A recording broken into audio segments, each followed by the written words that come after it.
y'all, Dixie here. Today I want to talk to you about 5 life lessons that I have learned while through hiking.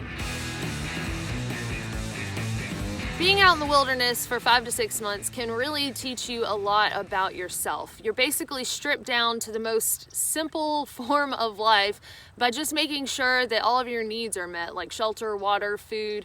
You know, you're relying on yourself, you're relying on other people, and it just really puts things into a more simplistic perspective. So through having this experience twice now, I've really learned more about my outlook on life and some very valuable lessons while on trail that relate to everyday life. Now, while I have learned many of them, I'm gonna go ahead and talk to y'all about 5 of those today. Lesson number 1 is we make our own opportunities. I had been wanting to through hike the Appalachian Trail since I was a little girl. Now, I really couldn't have done it until I was 18 unless my parents took me, but you know, even after I turned 18, it was still a dream of mine, but life happened. I went to college, I started a job, and then finally one day I woke up and I realized, you know, I keep saying that I'm gonna do this someday, but someday isn't gonna come to me on a silver platter. I have to go get it. My boss didn't come up to me and say, you know, Dixie, you've done such a great job here. I think I'm gonna go ahead and give you 6 months off, and you know, why don't you just take this money and go hike the Appalachian Trail while you're at it?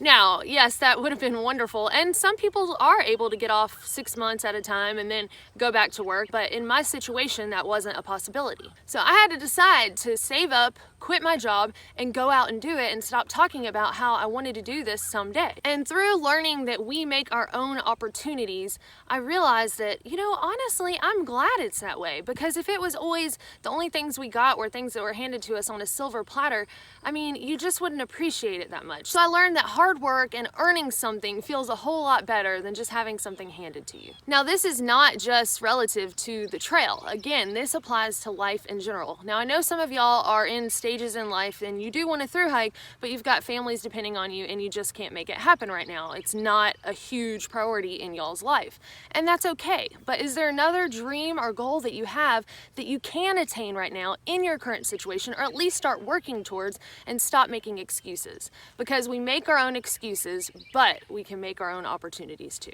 Lesson number 2 is don't let other people's fears hold you back. I mean, sure, don't let fear in general hold you back. Fear can be crippling, but it's worse when it's not even your own fear, because other people's fears don't have to be your fears unless you allow them to be. An example of this is when I told my parents that I was about to go through hike the Appalachian Trail, and they were like, "You've never even been on an overnight backpacking trip." And I'm like, I know. And they were like, "Well, who are you gonna go with?" And I'm like, myself. And they just freaked out, especially my dad. And I understand that. I understand that he was worried about me. You know, he was scared that the worst was gonna happen, and I guess it could have.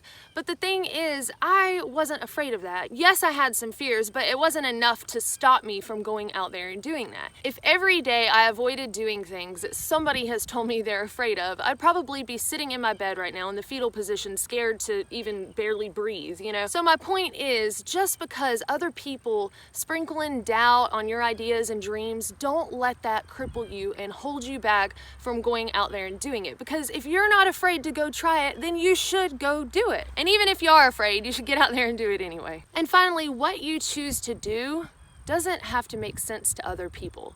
People might call you crazy, tell you you're silly for trying something, but if you've always dreamed of starting a new business or of building furniture and people are like, "Oh, nobody will buy that," you know, it's not their business. It doesn't have to make sense to them that you want to do it. The point is that you feel passionate about it and you should go for it. Lesson number 3 is there are a lot of selfless people in this world. By the time I got past all of the obstacles and finally got out on the trail, on the AT and the PCT, I just found that there are these amazingly selfless people out there called trail angels, and they will do trail magic from hikers, and that can be anything like rides to and from town, sometimes even offering you a bed to stay in at their house, maybe even coming out on the trail and doing a cookout, you know, feeding hikers hamburgers and hot dogs, just any sort of thing where they're like, "Here, take this, I just want to do it to be nice." And you know, at first I was like, whoa, where are the strings that are attached to this? You know, why are you trying to be nice to me? Are you poisoning us? Like, what's going on here?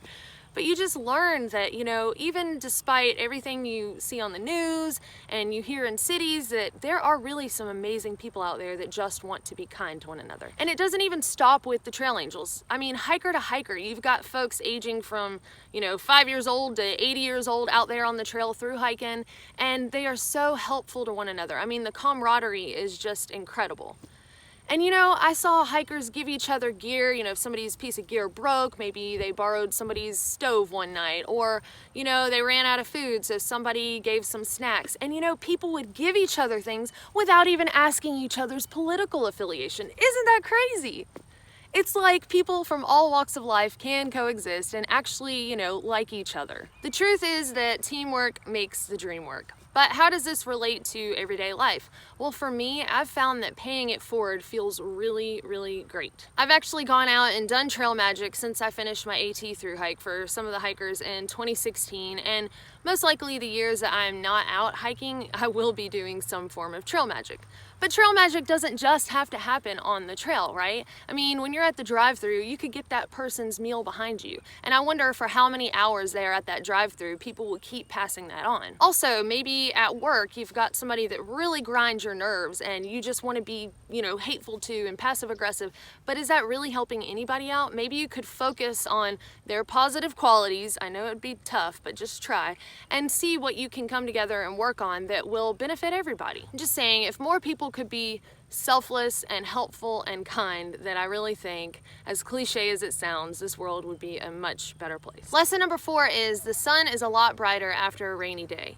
Not every day on trail is going to be beautiful and sunny. Sometimes it's going to be rainy or snowy or windy or just plain miserable. But I don't think that you truly appreciate the most beautiful days unless you've had some of those bad ones. It's kind of like saying you can't know good without bad, and you can't appreciate those who are early without those like me who are late. And yes, the early bird gets the worm, but the second mouse gets the cheese. But anyway, so relating to everyday life, there are going to be times that are rough. Everyone has rough patches in life, and regardless of what Facebook says, you know, everyone's got this awesome life. But the truth is, everyone has bad days. But I think the important part of getting through that bad day is knowing that there's going to be a good day to follow it. As long as you trudge through, you put your nose down, and you just make it work for those bad days. And honestly, after you get through some rough patches, you're probably going to appreciate the good times that come after because you went through those rough patches. So if you're going through something like that right now, just hold on.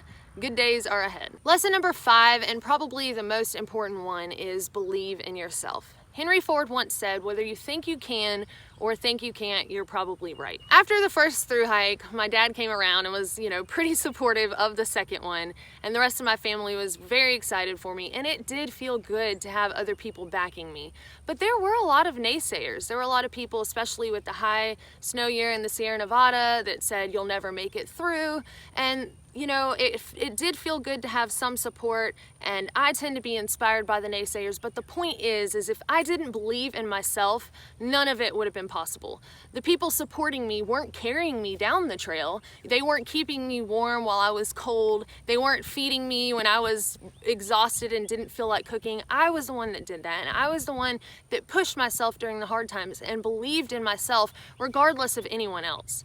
So if you don't have a whole lot of support for your dreams and goals in life, you just have to find that from within. Empower yourself and inspire yourself, and just keep pushing through, because you are the one that is going to get you to your dreams and goals. Nobody else will do it for you. So if you've got that thing that you're holding yourself back from because you doubt yourself, stop doing that. Believe in yourself and get out there and chase those dreams, and not just chase them, catch them. So those are the 5 goals that I wanted to talk about today, and honestly it felt really good to go through those, because even though I learned those things on the trail, I oftentimes forget these things that I've learned myself. So it's really great to sit down and remind myself of these things, because it makes me motivated to keep pushing and keep going after the things I want, like the Triple Crown. If you've spent some time in the outdoors and you've learned a thing or two from Mother Nature about life, I would love for you to share that in the comments below, and maybe that will encourage some of these folks that are hesitant about getting outside, you know, what they can learn and how being outside can benefit them. So thank y'all so much for watching, and we will see y'all next time.